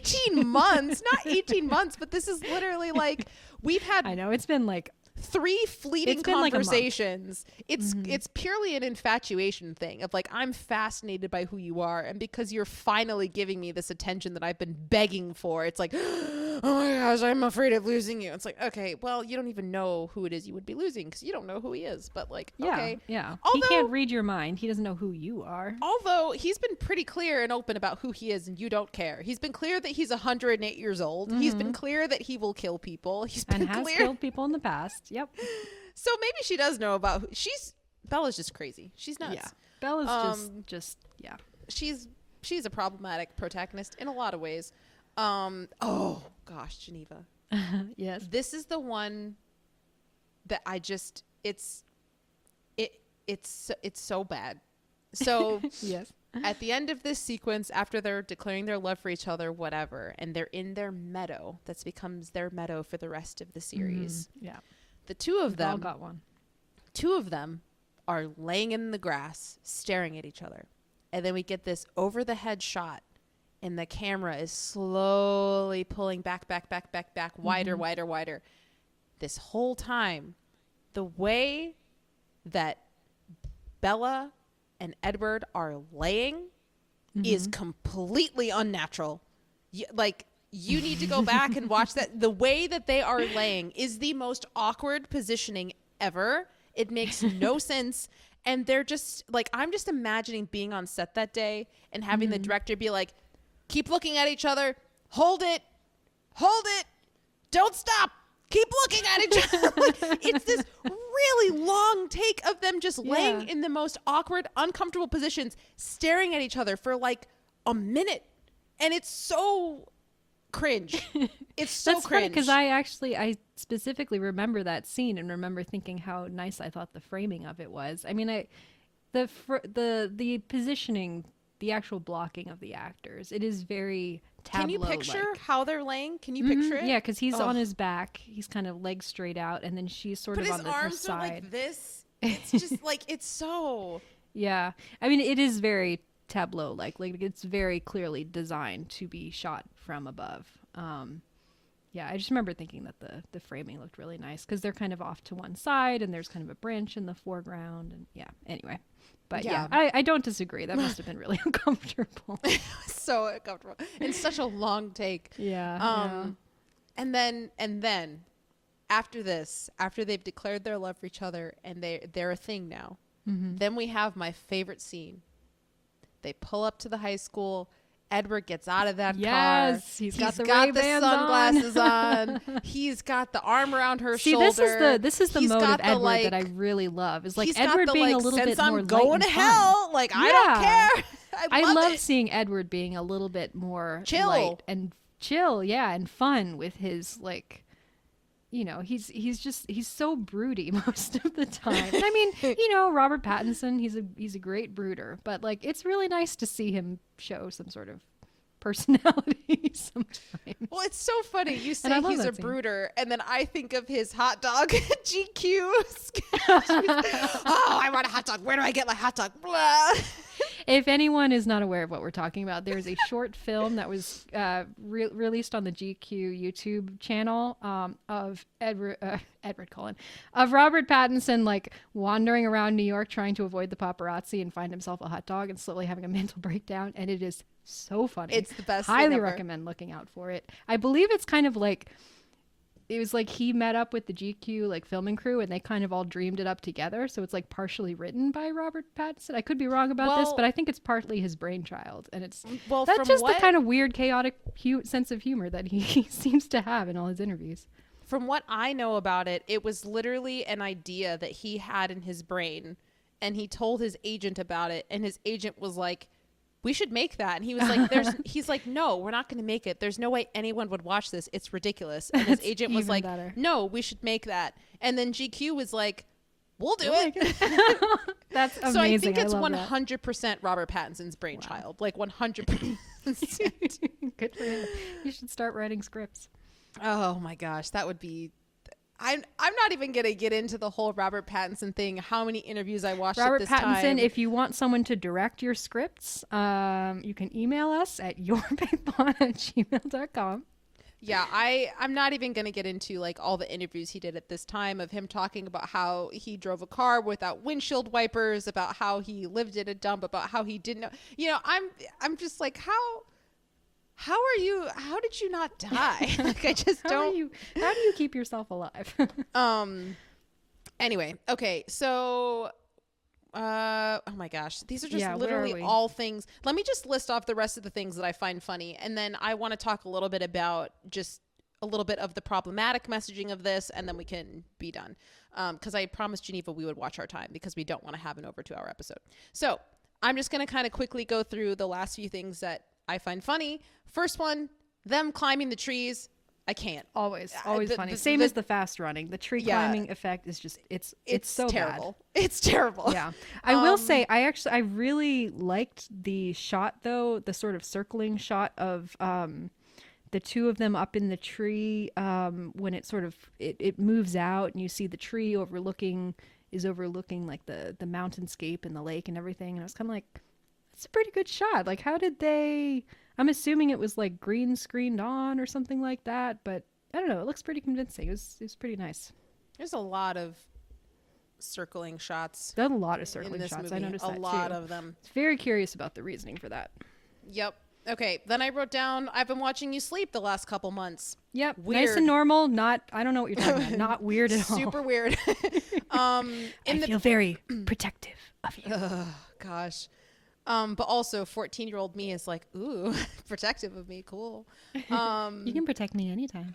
Also, 28-year-old me is like, I could see how that could turn into a 50 Shades of Grey thing. Oh yeah, I get it. Yep. Okay, then in the baseball scene, I think the baseball caps are terrible. It looks like somebody just threw some fabric together and was like, here, it's a baseball hat. Oh, I always like them because they're clearly supposed to be like baseball hats from like 1908. Oh, well, maybe. This is another thing that can't really translate to screen well, but makes sense in the books. The hissing, I like. Oh yes, it does not work bad. on screen, No, but I no. like it. I like the concept of it in the books, but it's just silly when you translate it to screen. Yeah. It reminds me of did you ever see that old classic SNL skit that's parodying West Side Story, where it's the I think it's the Cobras versus the Panthers, and the Cobras are trying to like intimidate the Panthers, and so they do this kind of hissing sound, and it sounds really ridiculous. No, I haven't seen it. I will send it to you afterwards. It's really funny. Please do. Okay, and then another one. This is just another delivery that Kristen Stewart gives that I just am like, why? When she goes home and she's kind of packing her stuff, and she goes up to her room, she goes, "I'm leaving now." Why do you say it like that? That's many weird. Yeah, that's a normal line. Why are you delivering it that way? I have to leave now. I'm like, okay, cool. Yeah, I will say. I mean, again, with Charlie is the best performance in this movie, and I really like the relationship between Charlie and Bella, such as it is. Clearly, the movie is not super interested in it. That scene is really heartbreaking between the two of them, where she feels like she needs to deliberately hurt him and intentionally say the thing that her mom had said to him and basically break his heart in order for him to let her go. Which, I mean, I feel like there are other ways that they could have found to get around this. I mean, I know time is of the essential. I feel like there's a better way they could have handled that, but assuming, if we give them this was the only way that she could figure out how to do it, how to keep him safe, make sure that James wouldn't go after him in the time frame that she had, it's a really heartbreaking little moment. And I wish they'd had an actual scene between the two of them afterward where she apologizes. Like, she says she's going to apologize, and then later we see them and they seem to be fine. But I wish there had been some sort of on-screen resolution between the two of them. Yeah, but this movie doesn't care about them. It's all about Edward and Bella. Yeah. I think in the books we do get that apologizing scene because there's a lot more with Charlie. There's a lot more meat on those bones in the relationship between Charlie and Bella in the books. Man, maybe I should go and reread the book. I mean, I'm making them sound a lot better than they are because I will say, I stand by this. I think the relationship between Edward and Bella is incredibly toxic, which is the core of the story of all of these books. Right. But outside of their relationship, I do think that there's a lot of good stuff there. But that being said, the books are terribly written.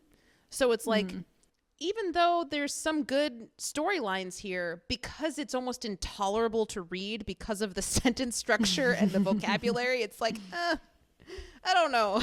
When I tried to go back and read Midnight Sun in 2020, which I will say, if anyone doesn't know what Midnight Sun is, it is Twilight written from Edward's perspective. And the first half of Midnight Sun came out, it was like leaked way back in the day. In like 2010, it was leaked because she'd been working on it for a while. And the first half of the book was leaked and she hadn't finished the second half. So because the first half was leaked, she released it on her blog. So what did I do? I read it like 5 times, the first half of Midnight Sun. And back then I ate it up. I loved it. And then when I tried to read it in 2020, I was like, this is just, I couldn't. I mean, if you want to go back and read Twilight, I'm here for it. Please tell me your experience. But I will, like, they're very poorly written. Yeah. Well, I've got a few other things on my reading list first, but maybe if I'm in the need of a palate cleanser in between, maybe.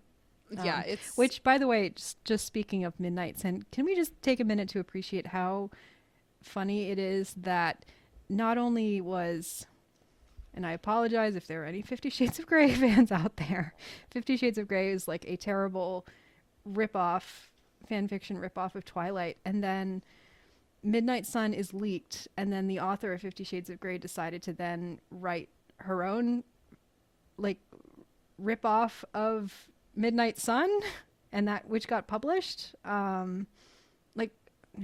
Anyway, just hilarious. to me. Yeah, it's a weird, it's a weird. Like, get your own ideas for shameless cash grabs. But why? If you're already making millions of dollars, why bother?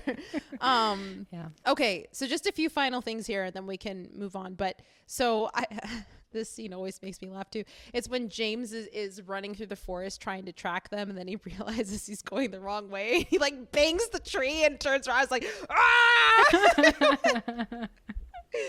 It's so bad because it's got the bang against the tree, it's got the weird yelling, then it's got the terrible running effect. It's just like, Wait, okay. Random question that I had watching this movie. I don't know why I didn't have this question previously. How does James get down to Arizona? Does he have runs a passport? fast. Or does he run the entire way? He runs fast. No, he literally does. He literally because does? one Okay. thing we don't see in the movie that doesn't translate is like that whole sequence between her leaving Charlie's house and then meeting James in the ballet studio. That's like weeks of time. Oh, okay. So it's not like, oh, hey, 6 hours later, like time Okay. has passed. That makes more So- sense because the movie really does dilate time there. It really does seem like it's like the next day. No, it's like weeks. Okay. Yeah, Just the thought of James like doop de doop running along. I mean, but vampires the run coast. everywhere. They just do. Yeah. No, it's true. In his shirtless vest, baggy jeans, bare feet ensemble. Yeah. Vampires don't get cold because they're already cold. Just the look of James kind of cracks me up. To be completely honest, it is such a 2005. Like look. the costume? Yeah, it's Yeah. just, yeah, it's, I mean, this movie is such a 2008 time capsule, just in terms of the fashion, the technology, everyone has, not everyone, people have cell phones, but they still have landlines, and all the cell phones are flip phones, and people will be out and they haven't charged their phone, and so their phone will die, and that'll be a plot point. Like, it's a very particular time period, and all the fashions are very nostalgic to me because this is all what was popular when I was in high school. And so seeing all of the super long skinny tank tops and t-shirts and the empire waists and just all of it, it's a time capsule. It really is. It really is. Yeah. It adds a whole other joyful part to the experience, I feel like, watching it now. Yeah. Okay. A few final things. You can feel free to disagree with me on this. That's fine. Sure. I think that the final action sequence is poorly shot. I feel like you can't. I love a good action scene, but I feel like in order for me to enjoy an action scene, I have to actually see what's going on. And I feel like this could have been really cool to be like, oh my gosh, we can actually see the full-on abilities of what these vampires can do because they're really fighting each other. And I feel like the way that it's edited, it just cuts so quickly and it's zoomed in really tight on the action. So I feel like there is no, it's just kind of showing you what's happening in each moment as opposed to like creating this cycle of like rise of action and then here's the climax, and then it's just kind of like throwing you across the room. Now I'm holding you up against a wall and I'm biting your head off. The end. Yeah. I'm like, I want more. Yeah. I'm a bit mixed on it because I do think there are certain things about that scene that look really good visually, just in terms of the lighting of it, the use of, they don't take too much advantage of the mirrors, but kind of the idea of the setting and some of the visual aspects of how it's lit, I think is really good. And I like the part of it where at the end of the fight, Bella is basically, she's in agony. She's been bitten by James. The venom is going through her blood. She's about to turn into a vampire. And so I think aspects of how the remainder of that vampire fight is completely shot kind of in the background and kind of out of focus because it's like she's sort of, those things are within her line of sight, but she's not able to focus on them. She's only able to focus on the pain. And we as the audience are more focusing on the emotional turmoil that's going on with Edward. Is he able to suck out the venom, or is he gonna, is he gonna kill Bella? Oh my goodness.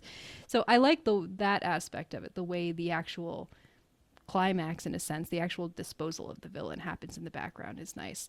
The actual fight itself, yeah, it looks pretty bad. And I think this goes along with how terrible many of the visual vampire effects of this movie and then the series as a whole are. Like, the vampire fights always look terrible, like through all of these movies. Like this movie, which I think a lot of it is probably the lower budget, is they have to just kind of put people up on wires and throw them around, and you're cutting quickly and you're not really seeing a whole lot. They're just not very visually interesting, and when you see them, they look really silly. The way people fly through the air looks really silly. You can tell that it's wires or CGI. You can totally tell. Yeah, it just doesn't look... It's not very interesting to look at. So, yeah, I agree with you that fight scene, once it gets going, looks really bad. But I think that's just all the fight scenes in this entire franchise look bad. I cannot disagree with that. Okay, so... My last two things are when they go to prom and Jacob just emerges from the forest. Like, how long have you been waiting there? How did he know that Bella was going to be like sitting on the stool outside? Yeah. Like, what was your plan? Where did you come from? I don't understand. It's just thoughtless things like that I'm like, who? It's just a poor decision. It's just lazy. Yeah. It's like, oh well, we just need him to be there. So it's like that's just a lazy decision. Yeah. And then last thing that I have written down, Let Me Sign is a really good song. Robert Pattinson, again, I was all in on everything back in the day. I was reaching blah, blah, blah. So I did a lot of research on Robert Pattinson and the music he makes. He's written lots of songs and performed a lot of different things. Let Me Sign is legitimately a good song. Ooh. Wait, which song is this? Does this play during the movie, or is this over the credits? I've played it for you before because I think I was with you and our mutual friend when you guys watched this a few years ago, and I was like, hey guys, that song's Robert Pattinson. Let me play it for you. And you really liked it. You were like, that's Rob Pattinson? It's the one when... I do vaguely remember this. I just didn't remember... Yeah, it's the one when he's like sucking the blood out of her arm, and then we have the terrible montage that leads up to her laying in the hospital bed. It's super brief. They barely play it, but it's actually a really good song. You cannot understand anything that he's saying because when he sings it's just kind of blah blah blah blah. But it's a good song. Okay. Yeah. So if anyone, I do remember you sending that to me, so I'm gonna go look it up. I guess I didn't realize that was actually played during the movie. I probably thought it was either just on the soundtrack or maybe played over the end credits or something like that. I actually remember texting you like a long list of all these Robert Pattinson songs because I think we watched it and you were like, I didn't know Robert Pattinson was a singer, and I said, oh, let me show you all of these. I sent you a list of like 12 videos or something. Yeah, I just didn't realize that any of them played during the movie itself. Yeah, 2 of them play in the movie. Let Me Sign plays at the end, which is not on the film soundtrack. And then his other one, it's... I can sing it, but I don't remember the name of it. Plays when they're having their first dinner together at the restaurant. So he's got 2 songs in this movie. Oh. One of them made the soundtrack, the other one didn't. Oh, good for him. But Does he still make music by any chance? No, not that I've seen. I'm not as obsessive about my Robert Pattinson research as I was back then. But as far as I know, I don't think he's done music. Too busy being the Batman and. I think people have interviewed him asking him if he still makes music. He's like, no, I'd like to someday, but not right now. Okay, so we're almost at 2 hours. So I don't think we're going to jump into kind of the problematic messaging of this. I think it's pretty clear. It's problematic for... I mean, we can get into it briefly if you have like a couple things that you want to like highlight. I mean, you've already highlighted a few things as we've talked, but... Yeah, I just think that their relationship is so unhealthily codependent. And I think...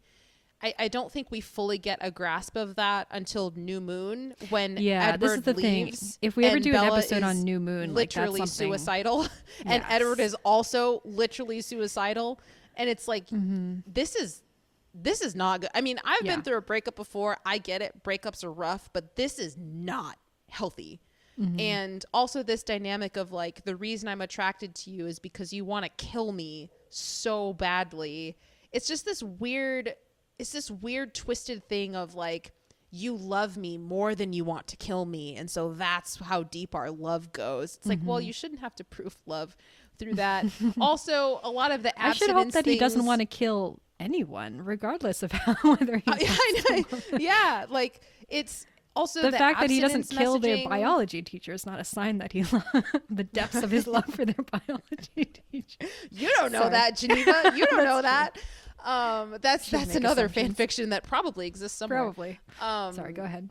Yeah, I mean, just the abstinence messaging of all of these movies, I think, is not healthy. I think the pedophilia in this is not okay. Yep. Like, literally, he looks 17, but he is 108 years old. And Bella is 17 years old. That is a problem. Yeah. It is a problem. It's a problem. I don't think we need to go into why that's a problem, because I hope that's self-explanatory for anyone on this planet.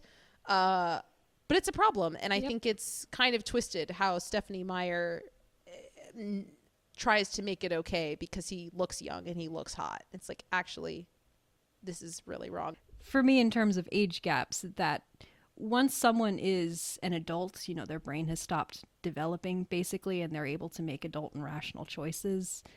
I'm fine, whatever age gap you in your relationship you want to have. But if you're dating someone who is young and has not had the opportunity for adult experiences and their brain is not fully developed, like, that is a problem. And she is 17. That's squarely the region that she is in. She should not be making these sort of, you know, life-altering permanent choices with someone who is the differential of power is so much greater because he is so much older.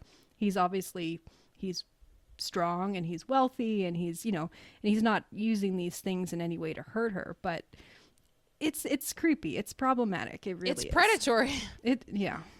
It's not great. It's one of those things you really do have to just close your eyes and ignore it.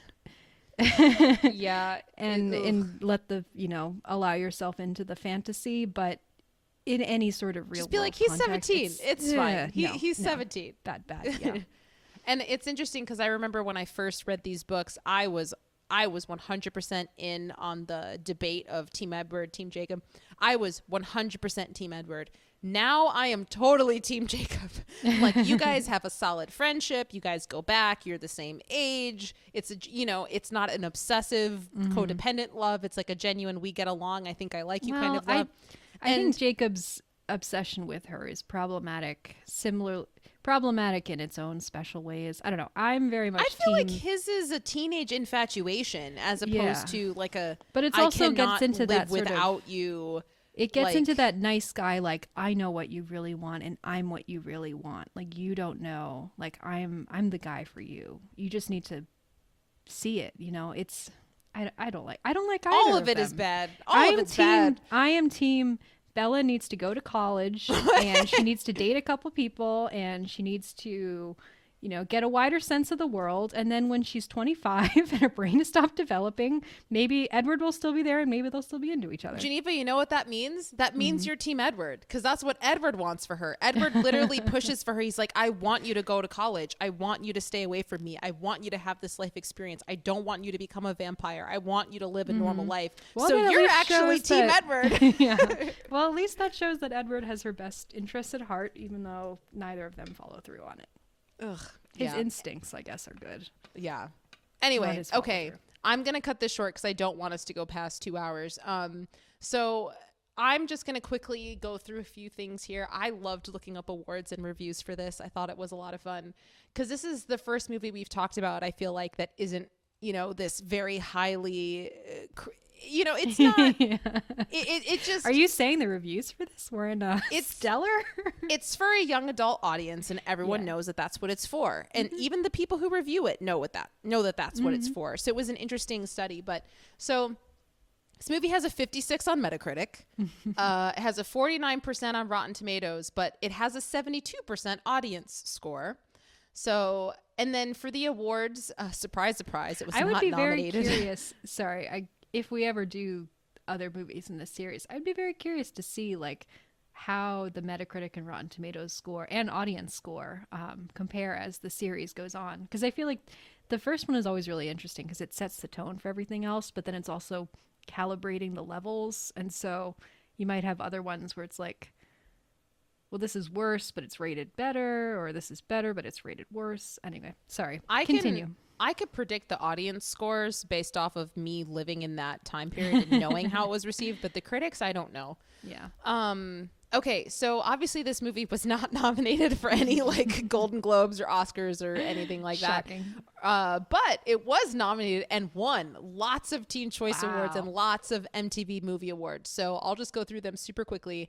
At the Teen Choice Awards, it won Best Drama, Best Romance, Best Actor, Best Actress, Best Movie Villain, Best Fresh Face to Ashley Greene, Best Fresh Face to Taylor Lautner, Best Movie Lip Lock, Best Movie Rumble, which means like a movie fight. Wow. I like wonder what fight the other scene. nominees were that year. And then Best Movie Album. I don't think it mattered fair what enough. else was nominated this year. Twilight would have won regardless because everyone loved it. Okay. MTV Well, this Movie is Awards. 2008, so this would have been the year of The Dark Knight. So I don't know. There could have been some other contenders out there. I don't know how much The Dark Knight was eating up the Teen Choice Awards, but I don't know how many 14-year-old girls were watching The Dark Knight. Okay, I certainly wasn't, sadly. MTV Movie Awards. So it won Best Movie, Best Female Performance, Best. I don't know why Kristen Stewart is female. Whatever. Best Female Performance, Best Breakthrough Male Performance for Rob Pattinson, Best Kiss, and Best Fight. So that's another Best Fight. Interesting. Okay, and then real quick for critics' thoughts, Roger Ebert said, Twilight will mesmerize its target audience, 16-year-old girls and their grandmothers. And Dana Stevens from Slate said, as a life lesson for teenage girls, Twilight, excuse the pun, sucks. As a parable for the dark side of female desire, it's weirdly powerful. Yeah, that's And then interesting. Stephen Rea from the Philadelphia Inquirer said, Twilight, directed with savvy humor by Catherine Hardwicke, turns vampirism into a metaphor for teen lust. I would say that Stephanie Meyer through the book does that, but I guess Catherine Hardwicke through the movie does that since she adapted it. But yeah. So those are all of our critics' reviews. I feel like Geneva and I have both kind of already shared about how the movie has like impacted us or stuck with us. But is there anything else that you want to add to that, Geneva, before we close? No, not really. I mean, as I said before, I was surprised by how much I enjoyed this watch. We all know the source material it's pretty silly. The romance, not great. Many problematic elements to it, but it is nostalgic. It is kind of fun. I did really enjoy the direction and the aesthetics to it. The performances are strange, but there's stuff to enjoy there. So yeah, I'm probably going to watch this again at some point. Yeah. I think that about sums it up. Yeah. Not life-changing, but it's a fun watch. Yeah. I will say that this movie did change my life because at that time it was my whole world. It meant more to me than anything else. You are my life now? Yep. It is my life now. 14-year-old Tatum sent to Twilight. Yep. But yeah, I think this movie for me, it transports me back to a time, to a person that I don't even know how I am somehow related to that person, because anyone who knows me now, they are shocked when they hear for the first time. I was so floored the first time Tatum told me this. Yeah, because I am not at all this type of person nowadays, someone who gets all into. I honestly think it was more so no, it was the romance too. It wasn't just the fantasy, because I am a huge fantasy person. I still am. Yeah. But I was super into romance at the time. I just was. And this story, man, like it got me. So well, do you think the fact that you do struggle with romance, and particularly that sort of fantasy, not in the like comes from Twilight? The reason I struggle with it is because Twilight affected me so much. Yeah, the fact that you react so strongly to, say, Romeo and Juliet type stories, that sort of, intense infatuation, love is a life or death thing. The fact that you react so strongly to all of this could maybe have something to do with the fact that it had such a powerful pull to you for you at this age, and that at a certain point you grew out of that. Yeah, I read Romeo and Juliet at the same time that I read these books. I don't know. So yeah, this movie is kind of solidified for me in my heart just because of the nostalgic aspect of it. I love seeing baby Robert Pattinson and baby Kristen Stewart and seeing how far they've come and how much they've developed. It makes me feel like a proud parent. Yeah. And I love just being surprised by new things every time I watch this movie. I think Robert Pattinson's performance is great. I didn't always think that. It surprises me now. I love seeing his performance in this film. Yeah, there's a lot here. I probably won't watch this movie again for some time, but I do think that this is a film that I like. Maybe once every decade I'll get together with some friends, we'll have some drinks, and we'll journey back to a time when Twilight was the biggest thing on the planet Earth. But yeah, so that's all I've got to say about that. In the words of Forrest Gump, that's all I have to say about that. So Geneva, why don't you go ahead and tell us what we'll be talking about next week? Yes. So next week we are journeying to Weimar era Germany and the world of musicals, and we're going to be covering Cabaret from 1972. I'm very interested. I actually don't know if Tatum has seen this movie yet or not, so I'm very excited to hear what her history with this movie is and what her thoughts on it are next time. Yeah, it's gonna be fun. I'm looking forward to it. So yeah, okay, well, thanks for joining us, everybody, and we'll talk to you next week. Bye. Bye.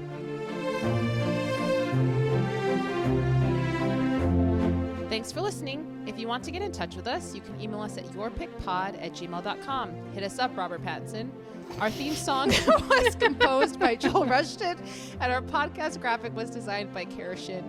If you like this show and want to hear more, please rate and subscribe on your favorite podcast platform. We're excited to have you on this journey with us. Until next time.